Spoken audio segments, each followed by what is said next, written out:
E aí, meu amigo, minha amiga, seja bem-vindo ao nosso Papo de Sacristia. Meu nome é Marcos e com os meus amigos Raísser, nosso filosófico Davi. Ousado. Vim com uma camisa adequada ao tema, né? Claro. Muito atualizado. Nosso querido Rick. E aí, pessoal, tudo bem? Nosso majestoso Padre Samuel. Uma honra. Estamos aqui para... À vossa direita se encontra o rei. Você colocar a rainha, mas se esquerda. bem que, né? Vai que, né? Todo mundo tem um cromossoma X, não tem, Davi?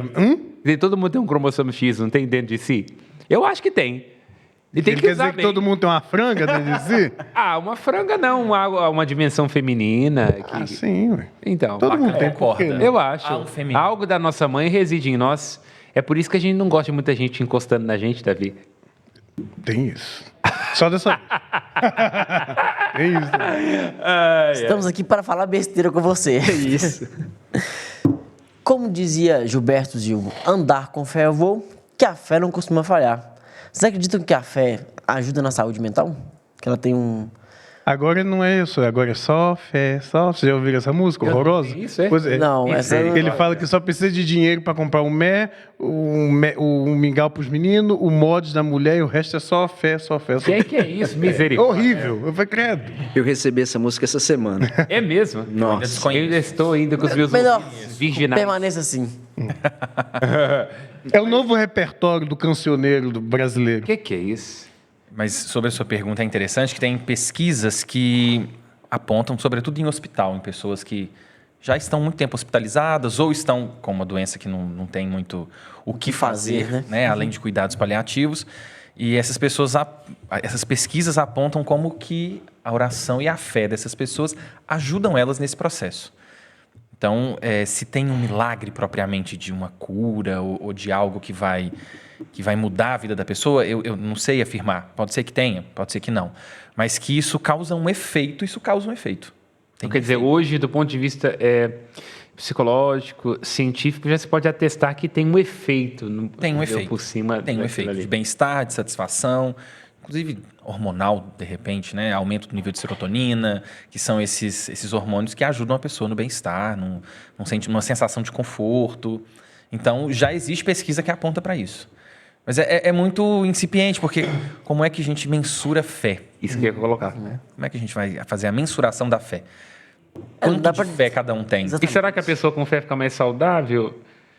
Essa é uma pergunta interessante. Talvez com fé, sim. Religiosa, talvez. A pessoa o quê? Com fé, ela fica mais saudável, será? Talvez o Padre Samuel lembre da palavra em grego. Eu estou bem hoje na etimologia das palavras. Mas a palavra santidade, saúde e sanidade vem de uma mesma raiz da língua grega. No grego seria o hagios, né? E no latim salus, salute, salutare, saúde. E aí vem dizer justamente da santidade, mas também diz de sanidade e também diz de saúde. Então, elas têm a mesma raiz, tem algo em comum entre essas palavras, né? Agora, Freud começa as suas investigações sobre o inconsciente, sobre as pessoas, dizendo também de quanto que é uma ideia do religioso, ela pode ser também delirante ou infantilizante, como ela pode ser castradora, ser uma fonte grande de neuroses, ou como é que de histeria, né? Isso está imbricado, né, na teoria da psicanálise freudiana, também lacaniana, sobretudo pensando nessa figura de um grande outro. E aí, na nossa experiência, enquanto ser humano, a gente vai vendo que esse grande outro fracassa. O nosso pai fracassa, a nossa mãe fracassa, as instituições que nos cercam, talvez num determinado momento a escola com a figura do seu diretor, da sua diretora, a igreja com a figura do padre. Essas instituições que fazem essa representação de um grande outro, de uma paternidade, de alguém que vela, que cuida, elas fracassam, né? E aí, muitas vezes, esse grande outro é jogado nesse lugar de Deus. Esse grande outro é Deus e Deus não falha, Deus não erra. Deus nunca vai desamparar ninguém. Então, eu acho que tem algo de fato disso, né? E quando a fé é genuína, aí vamos a Kierkegaard, o salto na fé, ele acaba sendo inspirador, porque você faz o atravessamento de todas as potencialidades e aí você experimenta o sentido que decorre na fé, ou também o salto na fé na perspectiva de Pascal, que ele diz assim, olha, o negócio é o seguinte, pode ser que não exista, mas é melhor você apostar, né? Porque se existir, você não comprou a ficha, você vai se ferrar. Pascal basicamente fala isso. Então, quer dizer, né? Aposta que vai que, né? Eu não quero las brujas, pero que las hay, las hay. Esqueci de falar uma coisa, que é esse ponto do infantil, né? Quando a gente só responsabiliza esse grande outro e só joga tudo em cima desse grande outro, o pai, a mãe, as instituições, o padre sofre muito isso, certamente. Com certeza. Inclusive Deus, isso é infantil, porque também tira do sujeito, da pessoa, a capacidade de se responsabilizar pelos próprios atos. Então, nessa perspectiva, é infantilizador e pode ser muito infantilizador, né? Um Deus que, ele que vai me dar tudo, ele que vai fazer tudo. E aí eu tenho essa fé. E o pior, como eu já atendi, por exemplo, quando uma pessoa fala assim, não, eu decidi que ia casar com uma pessoa porque Deus foi me inspirando isso. Eu falei assim, puta merda. O casamento era bom, pelo menos? A maioria das vezes não é, né? Porque Deus só fica Deus em questão... inspira coisa... Entendeu? Agora começa a ter problema de dilúvio, essas coisas não, assim. E Deus vai inspirar uma coisa ruim? Que Deus é esse, né? É uma coisa... E aí que eu acho que é o problema do vácuo. É quando você está diante desse fato que a fé não salvou o seu parente que estava com câncer. Isso aí, você pensar num Deus que Cadê salva Deus, alguém, né? que... Onde está? Aí, E aí a gente encontra com algo do real, daquilo que é muito concreto, que é muito duro, e talvez a gente tenha a sensação, opa, esse grande outro que eu achei que era infalível, também falha. Eu acho que tem uma frustração muito grande, né? Mas vocês estão me deixando na dúvida, afinal, ela vai auxiliar ou vai atrapalhar? É uma boa pergunta. Porque o que eu penso? Por hora, claro que nós vamos dizer que eu trabalho com isso, né, gente? Pelo amor de Deus. O que eu penso? O seu ego, ele tá... O seu ego, ele tá de frente com uma demanda da realidade que ele não consegue contornar. E aí você... Não, cara. Patrícia, você é da senhora, viu? Tô gastando aí. Cida. Você chama sua mãe de Patrícia? Ô, Cida, é da senhora esse menino, viu? Já é a 8ª vez que eu chamei a mãe de Patrícia. Onde será que Muda o nome dela, mas... Não sei. ato falho? Vamos batizar ela aqui. Chama da sua esposa, cara. Por que será? Eu vou lembrar depois. Mas... Um beijo, mãe. Vamos perguntar isso quando chegar em casa. Por que eu tô brincando assim? Porque a gente tem os dois extremos. Eu tenho um amigo que ele é ateu e ele fala comigo assim, quando a sua mãe morrer, já que você trouxe essa ação de sua mãe, você vai ter um conforto emocional, espiritual. Você vai acreditar que ela está num lugar melhor e tal. E para mim, ela só morreu mesmo. Acabou. Sim. Então, é muito mais difícil de lidar. Para você vai ter ali esse conforto que vai amenizar a dor. Para mim, nada vai amenizar. Para mim, é dor e dor mesmo. Eu não diria que é mais fácil ou mais difícil. Eu diria que é um jeito de lidar. E cada um inventa esse jeito. Eu posso inventar pela fé de diversas formas. É um conforto, né? Eu posso inventar de diversas formas. Mas algum conforto, certamente, essa pessoa que não tem fé ou que não acredita em nada que a fé propõe, seja ela a fé que for, ela também vai achar um jeito de se confortar, de se conformar com aquilo ali. Mesmo porque a morte é uma realidade muito dura, muito concreta, e ela precisa de contorno. Você tem que fazer um contorno em torno daquilo ali. Como é que essa pessoa que eu amo ou que vivia comigo agora não está mais aqui? E tem que ser... Pode ser pela fé ou por outra via. Dentro de mim de uma outra forma. Porque o luto é isso. É isso. Você recria a pessoa num outro lugar, da memória, da gratidão. Então, você definiu bem. Vai depender da escolha individual, né? Porque eu vou pela via da fé. Eu vou buscar esse consolo. Se você pegar outras pessoas que também vão pela via da fé, certamente não vai ser igual à sua forma de lidar. Mas chega no mesmo resultado? O que eu tô querendo dizer? Tecnicamente sim, né? Porque não dá pra brincar com essa merda. Se você aposta no Deus errado, você vai pro inferno. Não. O que eu tô querendo dizer... Você aposta no cara errado, aí chega lá, é Buda aqui, você aqui, ó. Exatamente. Isso aqui não é brincadeira não, viu? Você tá doido? Se não for Jesus, eu tô ferrado. Eu ainda sou oficial de vendas da concorrência. Eu não entro mesmo. Eu não sei se eu posso falar isso, mas tem um vídeo do Porta dos Fundos que chama Deus. É maravilhoso. Aquilo ali é maravilhoso. Esse é dos bem antigos. E ele, você apostou no Deus católico, errou feio. Errou rude. Como é que eu chego lá e falei assim, eu sou promotor de vendas da concorrência? Acabou, velho. Mas de cabeça pra baixo. Tem que voltar com as cruzadas mesmo, colocar fogo em todo mundo. Se for bom alado, vendas, eles te contratam. Esse contrato. Ah, é verdade, né? Porque, É mercado. Mercado vou ter funciona emprego. por competência. Aquilo que lá, Gandhi, será que haverá psicólogos no futuro? Não sei, mas padres, com certeza. Então você já tá induzindo a resposta. Com certeza, tem desamparo religioso. Então vai ter psicólogo. Mas a pergunta que eu fiz é no sentido assim, ó, na morte de um ente querido, aí o Davi não vai pelo caminho da fé e eu vou. Mas no final, vamos dizer assim, nós dois vamos conseguir contornar isso? Ou a minha via é mais rápida, a dele é mais difícil, ou não dá para chegar nesse tipo de conclusão? Depende da doença mental que você tiver. Boa. É impreciso. O que é curioso na saúde mental e que ao mesmo tempo torna muito único e muito difícil é que, diferentemente de uma outra questão, às vezes você tem algum problema no corpo, um câncer, por exemplo, você consegue localizar, você consegue mensurar, dizer do tamanho, da localização, você faz uma biópsia, você vai dizer se é benigno, se é maligno, como que funciona? Como que você faz isso com saúde mental? Onde é que está, né, isso que a gente sente? Onde é que está isso que a gente processa? A forma que a gente tem de lidar com a realidade? Onde que isso está? Não é a gente material, não consegue né? precisar. E ainda que você tenha a impressão em determinado momento que está na morte, está em algo anterior à morte. A imagem que eu tinha daquele filho, a projeção que eu fiz daquele marido, o que ele representava para mim nunca é sobre o outro. Luto nunca é sobre o outro. Por quê? Mortes temos todos. Todo mundo vai morrer. Eu dei esse exemplo, mas assim, a saúde mental a gente sabe que, né, tem inúmeras esferas aí que a gente pode... Agora, pode caminhar. ajudar. Eu Isso acho que eu que a fé pode ajudar, sim. Eu acho que na maioria das Na vezes saúde mental. sempre ajuda. Mas pode atrapalhar também. Claro. Quando a gente pega fundamentalistas religiosos, é uma influência da fé, inclusive, Que na adoece. maneira de processar a realidade ali. E uma adoece. cura gay, uma Adoece. coisa desse tipo que vai Paranoico. jogando... Eu acho que não só isso, mas eu acho que chega uma paranoia. Eu digo assim, digo por experiência própria no sentido, não por eu ter estado nesse papel, mas por eu ter observado. Eu li no livro. Exatamente. Por eu ter observado. Que não bate meta. Se o Deus que estiver lá em cima for esse Deus, você tá ferrado. Você já entra, entendeu? Ou Mas nem entra. por eu ter observado pessoas muito próximas de mim que infelizmente não conseguem, não sei se tem, como é que eu posso dizer?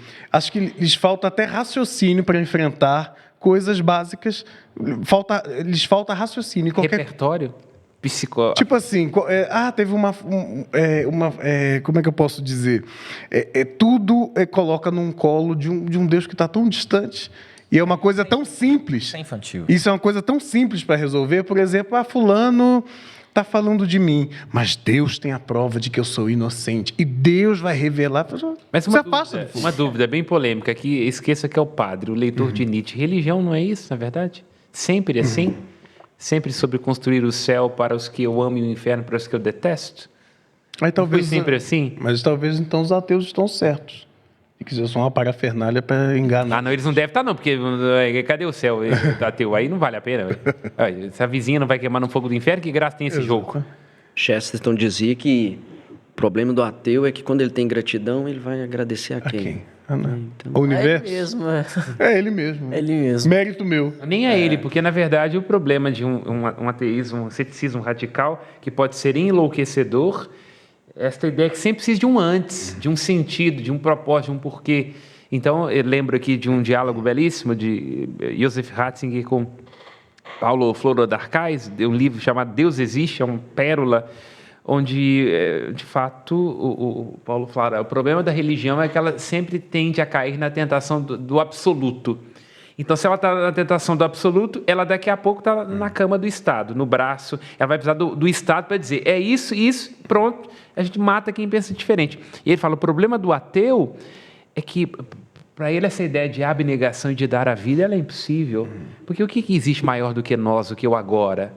Então, no ateísmo, tudo é possível. Tudo é permitido, em última instância.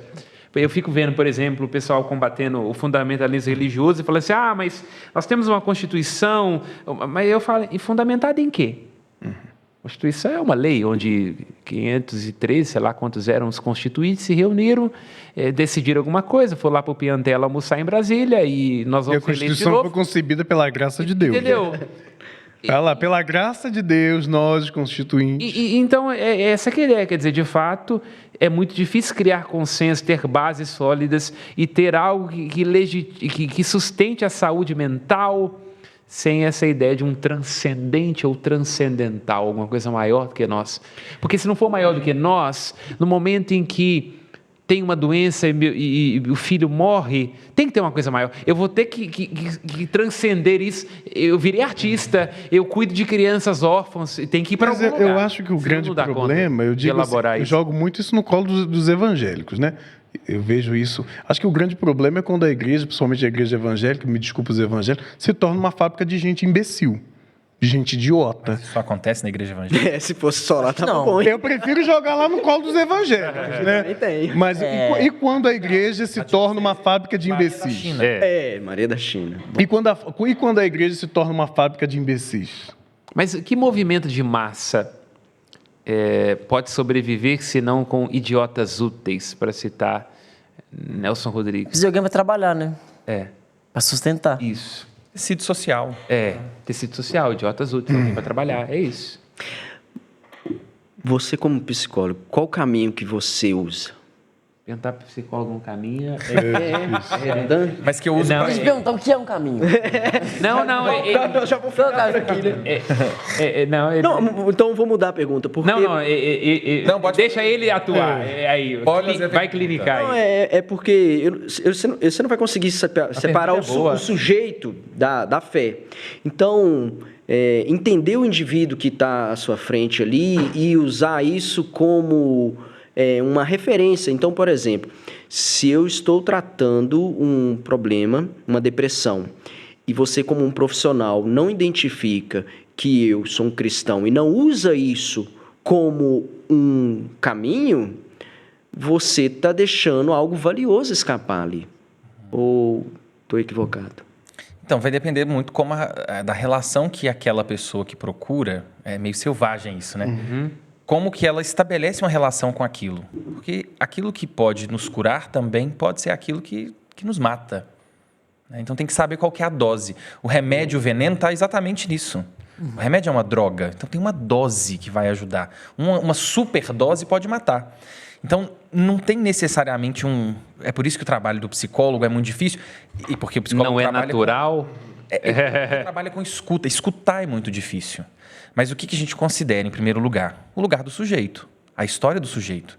É impossível fazer um trabalho de terapia, de análise, sem um sujeito e sem escutar esse sujeito e a sua história. É muito engraçado que as pessoas acham que o psicólogo, e eu vivo muito isso no meu contexto de vida, acham que eu tenho uma bola de cristal. Então, passou perto de mim ou de algum outro profissional da psicologia, a gente vai sentir um cheiro diferente e, a partir disso, a gente vai analisar a pessoa. O que é fecundo para a análise, porque ainda essa ideia de você fetichizar que existe um eu que sabe e que vai me dar a resposta. É por isso que eu falei Que é o grande perfeito.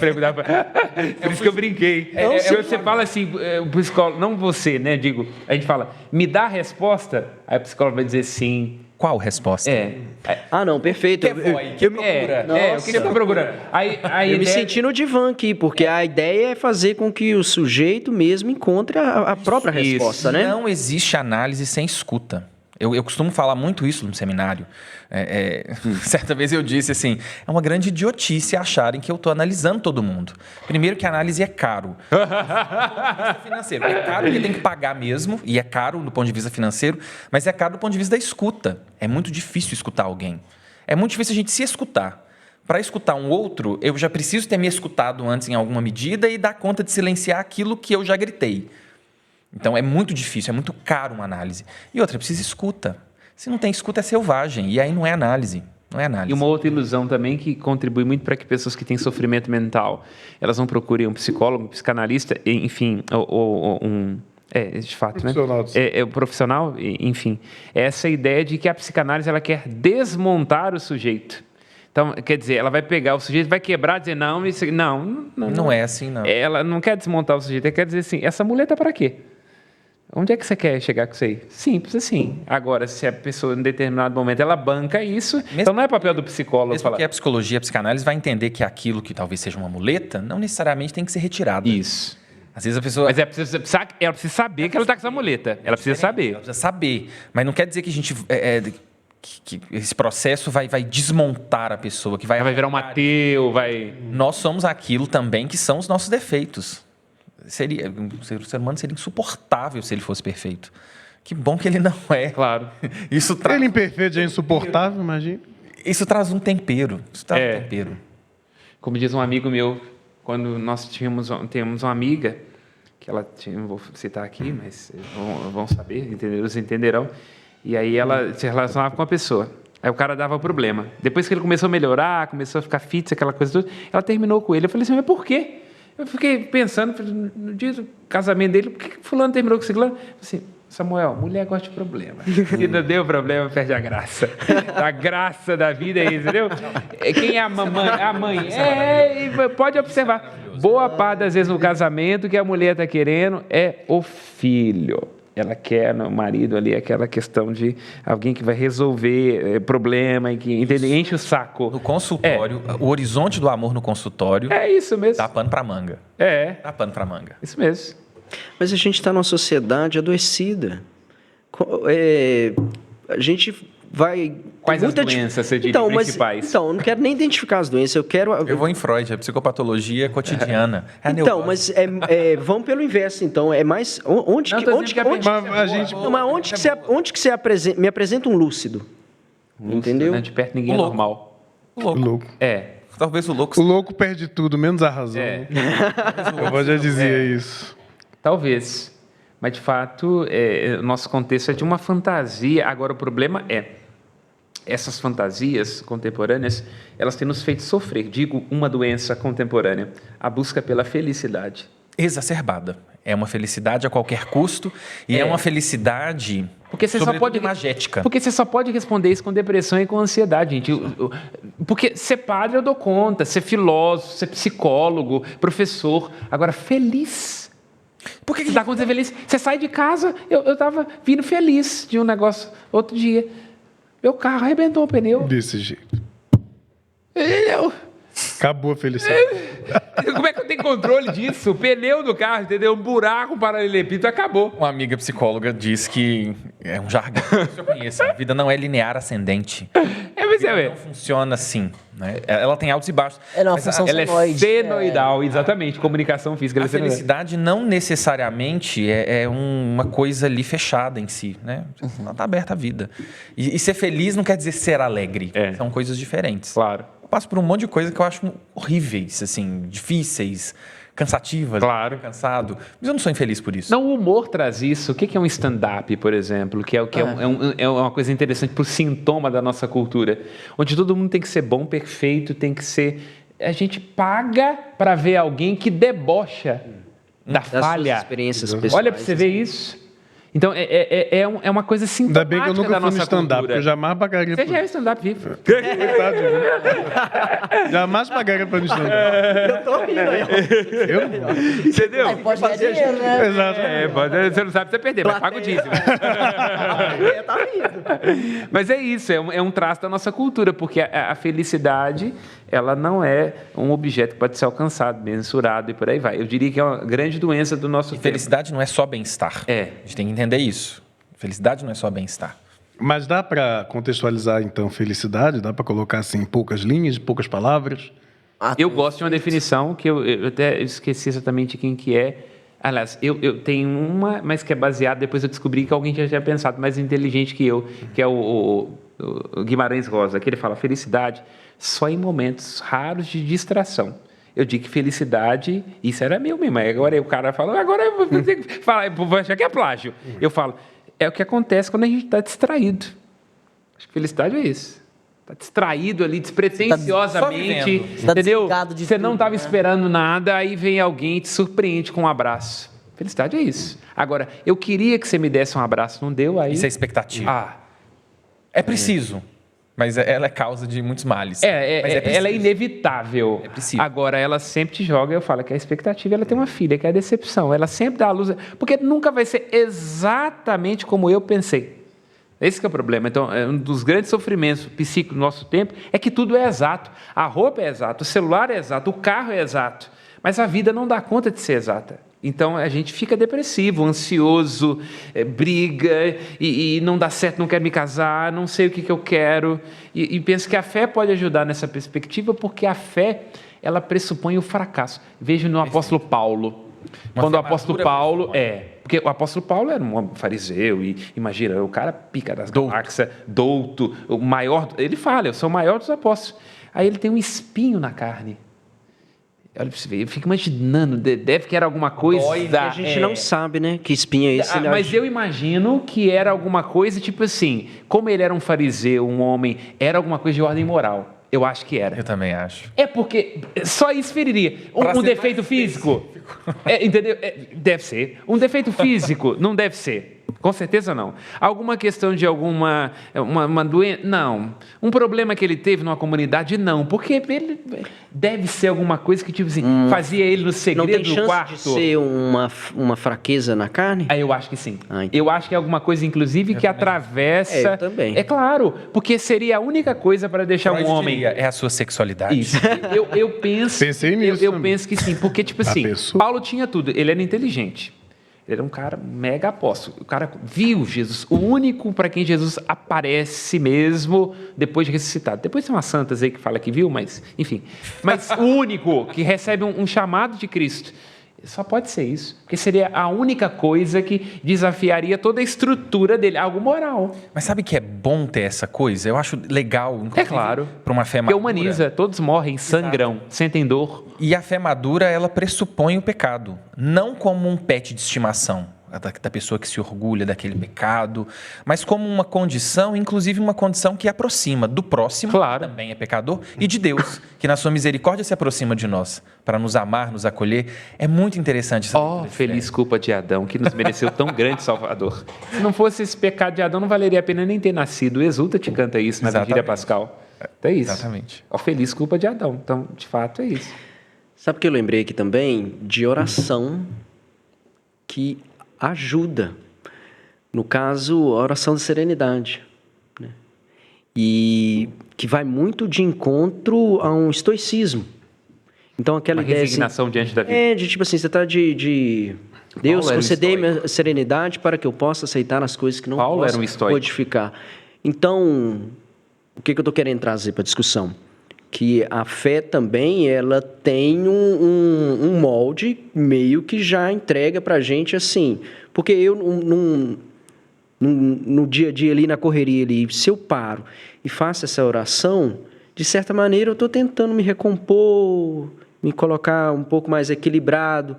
Então, nesse ponto, é uma oração que serviria de auxílio para lidar ali com uma situação que vai me ajudar a contornar. Aí faz uma travessa. Tipo mantra. Vai lá. É um mantra. É tipo mantra, né? É uma meditação. Anestesia. Uma meditação. E tá no mesmo lugar. Nossa, agora, velho. Da droga. Vai. É isso que eu tô pensando, já que é um mantra.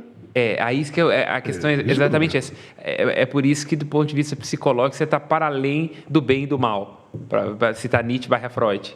E certamente Freud copiou Nietzsche, ele não assume, não copiou.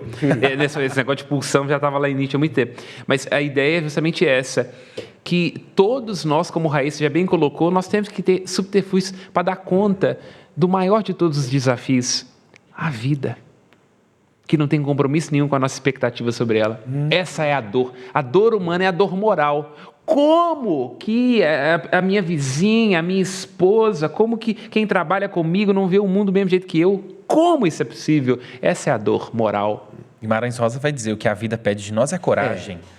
Porque o que a gente encontra nesse horizonte é muita coisa. E aí, se eu não me engano, Vinícius de Moraes vai dizer que a vida é a arte do encontro, embora haja tanto desencontro na vida.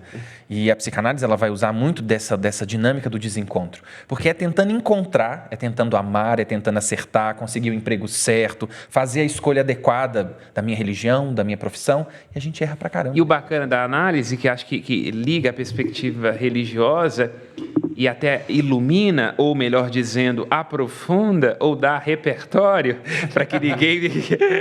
Entende? É que a análise, ela gosta do erro. Então a ideia seria Da assim... falta, da falha. E aí interessante estou discutindo com a minha esposa dentro de casa. Não concordo, num dado momento, você fala assim, para, mãe. Aí você fala, mãe? A psicanálise fala assim, por que, mãe? Entendeu? Então, a psicanálise, aquilo que a religião diz, não, que diferença que faz? Mas por que você chamou ela de mãe agora? Aquilo que passa desapercebido. Por que Patrícia? O que é? Qual que é a relação? Quem é essa Patrícia? Entendeu? E a psicanálise vai pegar esse equívoco, Nossa, psicanalista deve ser chato, né? Mas credo, não pode falar nem nada que quer analisar o que eu tô falando, mas vai. A verdade, assim, Vai sambar de tamanca? Você trabalha com psicologia ou não? atualmente não. Atendendo. Mas ele tem a... Mas a psicologia faz parte da minha vida, eu não consigo ver o mundo É a formação sem estar dele, atravessado formação pela dele. psicologia. Mas é muito interessante isso, assim, porque a gente acha que as coisas, que o que tem valor está naquilo que é grande. E, na verdade, não é. Inclusive, assim, na análise a gente escuta isso, que as coisas residem nos pequenos detalhes. Na igreja a gente vê isso. Um casamento acaba, não é por uma coisa muito grande. É o detalhe. É uma o coisa pequena. pequeno detalhe, é a tampa do vaso levantada, que irrita numa profundidade, é o bom dia que não foi dado, não necessariamente é a traição pública que virou um escândalo. É no pequeno Porque detalhe. essa pode ser suportável. Exatamente.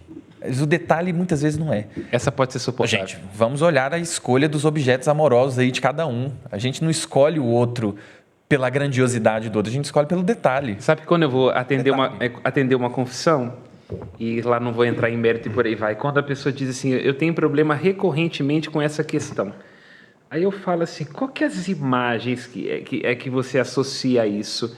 Porque nunca é sobre roubar, simplesmente, ou sobre alguma questão relacionada à sexualidade. Não, tem uma série de outras coisas por detrás. Aquilo é só a ponta São do... coisinhas. São as coisinhas. Aí eu respeito os padres aí, que tem essa... Não, tem que falar mesmo que é pecado, aquela coisa toda.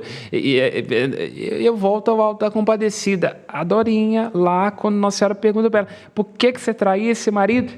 E ela falava, porque eu tinha um medo tão grande de perdê-lo, que traí-lo todos os dias. Era uma chance de matá-lo aos pouquinhos. Então, é isso, olha para você ver. Ela não dava conta com essa ideia despir-se desse lugar onde o homem não é o provedor que dá conta, onde o homem se ausenta. Eu não sou Ariano Suassuna, mas eu tenho certeza que ela não foi criada pelo pai. Tenho certeza. Eu posso ser chamado de herege, mas eu tenho muita dificuldade com o pecado. É mesmo, é? Porque eu já percebi... Vou embora, deixa eu ir embora. Mas eu já percebi que por trás de todo pecado tem uma história. O pecado ele nunca é por ele mesmo. Ele nunca é simplesmente uma coisa qualquer deliberada. Eu não estou dizendo que ele não possa ter sido deliberado. Claro. Mas existe uma história. Alguém mata por alguma razão. Alguém rouba por alguma razão. Não que isso justifique, mas quer dizer, daquele lugar, daquela história, Claro. brota algo que possibilite essa experiência. Mas você não acha que Jesus... Mas a igreja tem essa sensibilidade com essa mas história? De Santo Afonso Maria de Ligório um pouco menos, mas... com aquele manual. Eu você acho faz isso, faz importante aquilo. saber. Tem Mas isso? Jesus tinha. Um quando dia ele um vai- cara chegou perto de mim com um negócio desse, um manual, numa confissão, eu posso dizer que eu nem lembro quem que é, e também vocês não vão saber aquela coisa toda. Eu virei e falei assim, agora que você fechou o manual, a gente começa. É, porque o cara veio com a lista, tipo assim, eu nem tinha tido contato, estudei na moral, mas assim, tipo assim, fez isso, aquilo, fez isso, aquilo, fez isso, aquilo, fez isso, aquilo. Eu falei assim, gente, que coisa interessante isso aqui, viu? Facilitaria meu trabalho, é chat GPT Mas dos padres. o que ele falou de certa maneira, é a definição de pecado também. É você ter a consciência daquilo que vai contra a razão. É um pecado. daquilo que A fere. ideia, assim, você está entendendo? Assim, a essência de um pecado. Entendeu? Mas eu quero saber...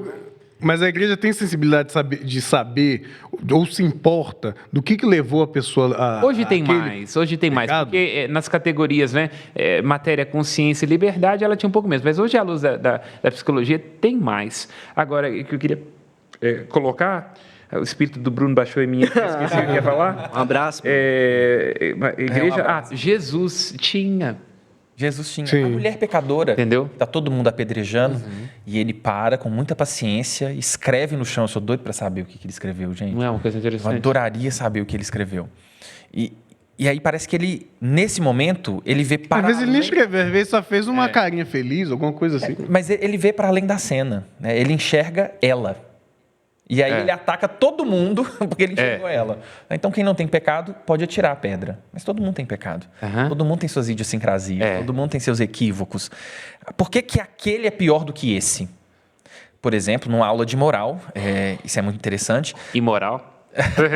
Numa aula de moral na teologia, um aluno insistia na questão da moral sexual, né? Sobretudo de homossexuais. Então, essa pessoa insistia, mas casais homossexuais não podem ser considerados casais, são parceiros. E aí foi assim um São semestre amores. inteiro.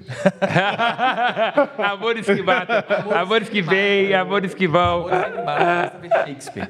Todo mundo morre no final. Não é literal, é simbólico. Mas aí, depois de 6 meses, um semestre de aula, e ela batendo nessa tecla, não tinha entendido ainda a dinâmica moral, esse aluno, o professor disse assim: por que você está tão preocupado com esse ponto especificamente da moral? A gente tem a moral social. Será que uma pessoa que rouba, ela é digna ou não de comungar? Uma pessoa que trabalha no governo, desvia dinheiro de obra pública, deixa de construir um hospital, pessoas morrem, essa pessoa ela é digna de comungar ou não é?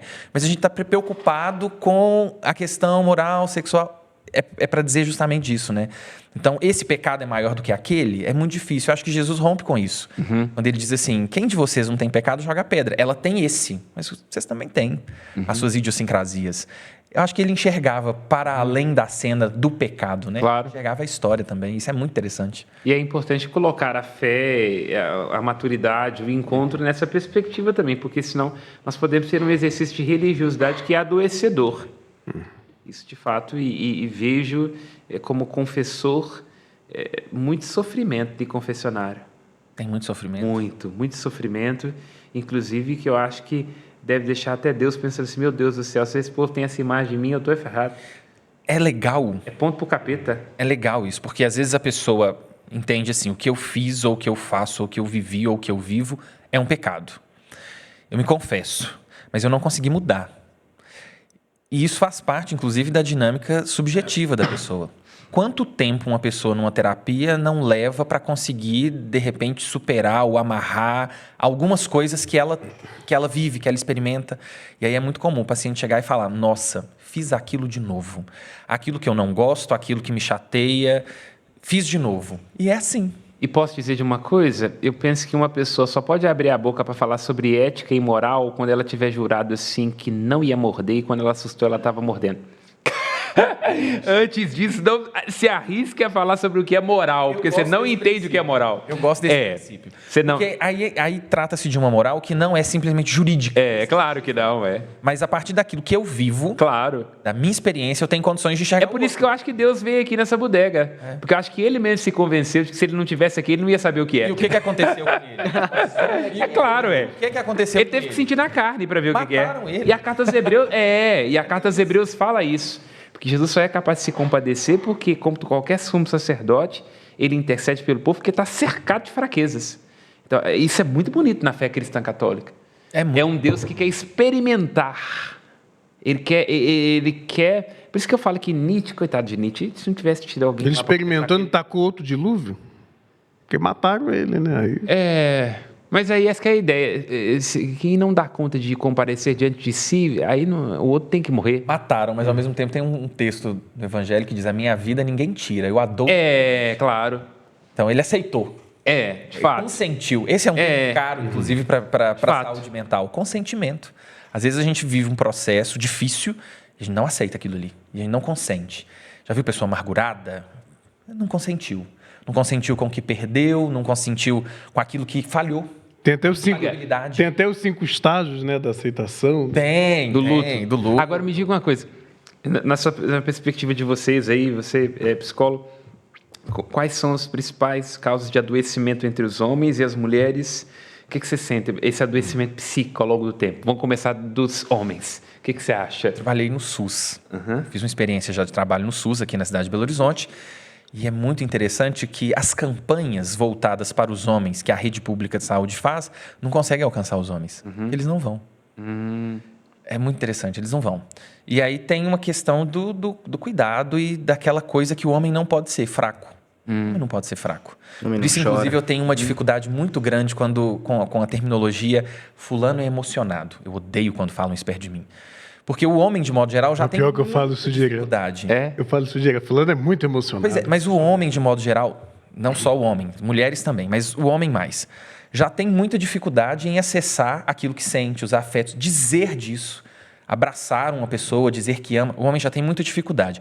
Quando ele consegue demonstrar alguma coisa disso, às vezes até muito mal elaborada, porque não dá muito conta disso, a gente já solta é emocionado. E aí parece assim, que isso é um crime. Não, isso não é um crime. E colocando rapidamente isso, não esquece depois de falar das mulheres, não, que tem que falar mal delas. É interessante como isso se materializa no contexto do esporte.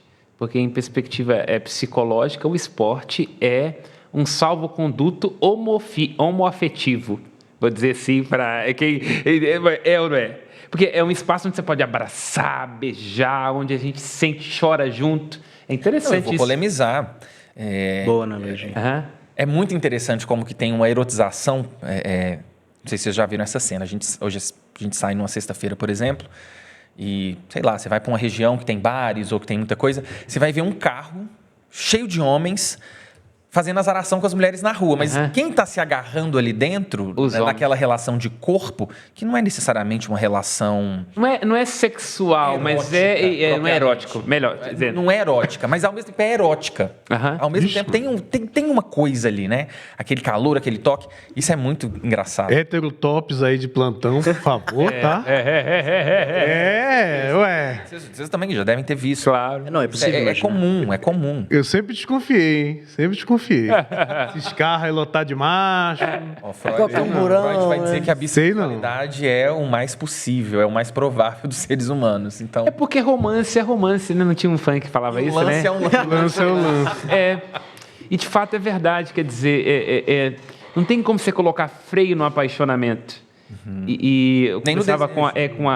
com uma psicóloga que é a Raquel, ela falava assim, vocês padres são interessantes, né? Vocês seduzem homens e mulheres. O homem pela dinâmica do poder, pelo cargo que vocês ocupam, pelo conhecimento e por aí vai. E as mulheres pela escuta, pelo afeto, porque meu marido não me cuidado. escuta, o padre. Ela falava, vocês são interessantes, né? Eu falei, será que eu falei com essa mulher que ficou pensando nisso? Vai, minha Nossa Senhora. Tô brincando, adoro, Raquel. Foi uma boa Raquel definição. me ajuda demais. Tá? Foi uma boa definição. Mas peraí, a gente vai ficar então no... A resposta é depende? Não tem resposta. Mas aí, Vamos falar das mulheres. das mulheres. Não, mas volta isso. Vou falar das mulheres, mas eu quero fazer um adendo a esse debate. Adendo. Por que a gente tem que ter uma resposta? A resposta Por não que tem o resposta. depende? Por que o depende não pode ser uma possibilidade? Então, várias implicações, nenhuma resposta. Heidegger vai falar de horizontes de possibilidades. Não necessariamente Não, cara, é tem uma porque resposta. quem tá nos assistindo aí, chegar no final e ver que depende, você vai falar assim, não. Aí eu vou dizer, façam terapia. Mas a gente Que sempre, aí talvez você sempre encontre falou a isso sua aqui. resposta.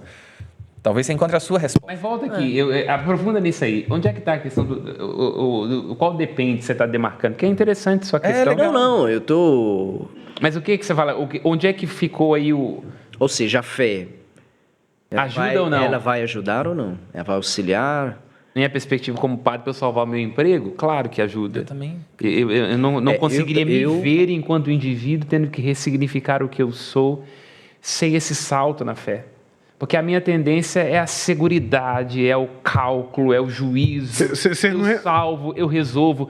E a fé me coloca dentro desse horizonte de eu resolver. Vocês não perceberam o Marquinhos ali se coçando que já tá. tá na hora. Então deixa eu falar das mulheres aí.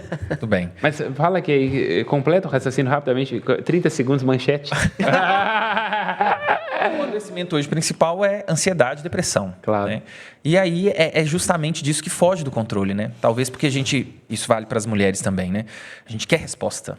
O depende não serve. Eu quero a felicidade, eu quero a garantia. Só que a vida não tem garantia. Eu quero o emprego perfeito. Ele não existe. Pode Num ser que mundo tenha como um que eu era, goste. onde tudo era muito certo, determinado, papéis e responsabilidades, tinha um pouco mais, agora já era. Não O tem. padre tem que ser TikTok, tem que fazer podcast, tem que celebrar missa. tem que... Não existe mais uma divisão do espaço de trabalho. A gente leva trabalho para casa. A gente trabalha fim de semana, a gente abre o notebook, a gente resolve isso. O padre é um exemplo perfeito. O padre trabalha sábado e domingo. Domingo é o dia que é mais trabalho, inclusive. Aham. Mas- Domingo, dia do Senhor? Dia do Senhor. Tá é o vendo que padre coisa mais trabalha. herética? E ele, inclusive, bebe em serviço. Meu Deus, perdoa, pai. Eles não sabem o que fazem. Mas fala das mulheres aí, coloca aí. Então, eu acredito que está nesse horizonte, assim. Aham. É a depressão, é a ansiedade, muito em torno disso que eu não posso controlar. Aquilo que foge, aquilo que está para além. Você pensa que o feminino tende a querer ser mais controlador, via de regra, nas nossas histórias? Então, Eu sinto um pouco disso, você não sente? mas eu acho que o homem é mais. O Controlador, você O homem, acha? numa estrutura neurótica obsessiva, ele quer muito mais ter o controle de tudo e de todos do que necessariamente a mulher. Você sente isso? A mulher, inclusive de um ponto de vista psicológico... Ou sua percepção melhor do que sentir? a Sentir mulher seria não, pouco. A mulher não, a histeria. Vamos chamar de Aham. histeria. É um conceito da... Obrigado. Porque senão dá a impressão que nós estamos... Não é mulher ou homem. Isso. Né? Mas a dinâmica É trans. da histeria É não binário, não binário. É não binário.